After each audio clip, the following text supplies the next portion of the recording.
là, Valbuena se retrouve dans une situation qui est inextricable. Il est obligé publiquement de dire qu'il est prêt à jouer avec Benzema, alors que peut-être qu'au fond de lui, il y en veut à mort parce qu'il y a cette histoire entre eux. Parce que si jamais il arrive en disant moi, c'est simple, je veux plus jouer avec lui, et il s'isole.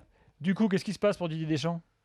Tu vois, la situation elle est quand même compliquée. Mais déjà, elle est très compliquée pour Valbuena. Et le monde du foot, il soutient Valbuena. Vous entendez beaucoup de soutien à vous? Moi, je vais te le soutenir. Moi, si je fais partie du monde du foot, on a eu l'occasion de le soutenir. Moi, j'ai dit Valbuena, il est en équipe de France. Pas beaucoup. Mais déjà, il est obligé de dire ça parce qu'actuellement, on peut pas se passer d'un Karim Benzema. Je l'ai dit tout à l'heure, on peut pas se passer d'un Karim Benzema. Donc, il est obligé de prendre cette position. Voilà, il est obligé. Tant Karim Benzema, sauf qu'il est victime dans cette affaire, donc il est obligé de dire qu'il est prêt à jouer avec le gars qu'il a rendu victime dans une affaire. S'entend bien avec Benzema. Je te dis, Karim Benzema, il a besoin aussi, s'il revient en équipe de France, de faire autrement, de faire autre chose. Parce que mais comment? Là, tu le considères comme indispensable, Younes. Exactement. Mais il a jamais. Après, c'est vrai que en équipe de France, au Real Madrid, en équipe de France, il est différent. Au Real Madrid, comme il a dit Luis, il y a Cristiano et Gareth Bale en équipe de France. On va mettre qui à la place de Karim Benzema? Giroud, Martial. On parle pas des autres. Il n'y a pas de concurrence. À part Giroud, il n'y a pas de concurrence. Si, il y a quand même une concurrence. Parce que Gignac, Griezmann en point, tu peux être très bon. Gignac qui marque contre Guadalajara. Oui, mais bon, et là tu joues contre Levante et Malaga et c'est pareil. Ouais, mais le raisonnement de Louis, c'est qu'il faut mettre Valbuena uniquement parce qu'il y a Benzema. Ça veut dire que si Valbuena il est mauvais, on est obligé de le mettre parce qu'il y a Benzema. Non, voilà. Moi sur le cas Valbuena, par rapport à cette affaire depuis le début, c'est quand même la victime. C'est quand même quelqu'un qui a subi un traumatisme. Tu vois ce que je veux te dire, le père. Et en étant la victime. En étant, tu sais, le père Valbuena. Et dans ce genre d'affaires, moi je pars d'un principe, c'est que plus ça va aller, et tu sais, quand tu as un élément comme Mathieu Valbuena, pourquoi lui va en subir les conséquences? Pourquoi lui devrait en subir cette situation? S'il est mauvais, s'il fait une deuxième mauvaise... S'il fait une deuxième mauvaise partie de saison, après, c'est les choix, c'est les critères du sélectionneur. C'est lui qui sélectionne. Mais qu'aujourd'hui, que Mathieu, par rapport à ce que dit Gilbert, qu'il doit... en termes de communication, dire moi j'aimerais bien aussi entendre de chaque côté, dire voilà, on a envie de jouer ensemble, on a envie que Le Gret aussi se prononce, que les dirigeants, tout le monde se prononce, que tout le monde dise on a envie de les voir jouer tous les deux ensemble, que l'équipe de France a besoin de ces deux éléments. Et qu'est-ce que vous sous-entendez depuis tout à l'heure en fait? C'est que la fédération, puisque Le Gret a dit qu'il était amoureux de Benzema, qu'il voulait que Benzema, est-ce qu'on dirait, vous sous-entendez qu'on met la pression sur Valbuena en disant écoute, maintenant tu vas te taire, puis tu vas dire que tu es content de jouer avec Benzema? Je pense que oui.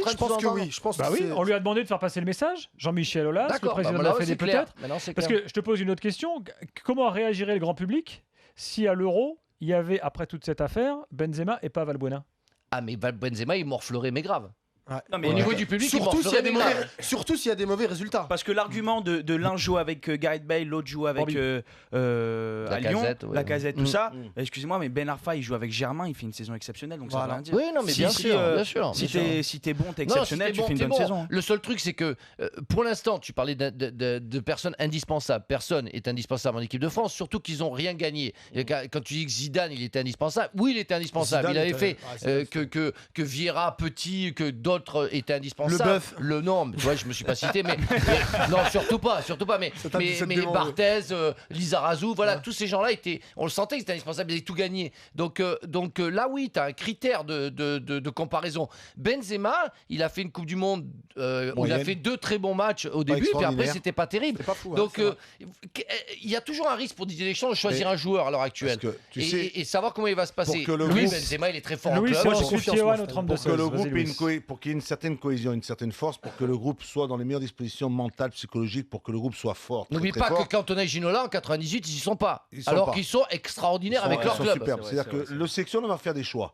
Il doit sélectionner les meilleurs, ceux qu'il a peut-être pour lui dans le secteur offensif. Parce que là, on parle de 2 éléments dans le secteur offensif. Ce ne sont pas 2 défenseurs de milieu de terrain. Cantona et Ginola en 98, un meilleur joueur d'Angleterre et t'as presque le meilleur buteur qui fait gagner le championnat en revenant après une suspension. Le groupe, il va vivre ensemble dans une préparation. Une préparation de quoi? 3 semaines, 1 mois avant? 3 semaines, il a dit. Il faut qu'ils soient ensemble, qu'ils se regardent, qu'ils jouent ensemble, qu'ils s'entraînent. Et puis, tu sais, dans un groupe, il y a toujours des affinités. Tu as toujours des gens qui sont plus amis avec d'autres qu'avec certains. Imaginons, il faut que ce groupe qui puisse se mettre dans les meilleures dispositions, que quand il va démarrer la compétition, que tout le monde soit heureux, content. On va dire, on n'a pas pris Valbuena parce qu'il a fait une deuxième partie moins bonne. Mais on dira pourquoi il a fait une deuxième partie moins bonne. Parce qu'il a eu ce problème-là dans cette première partie. Donc ça l'a vachement affecté.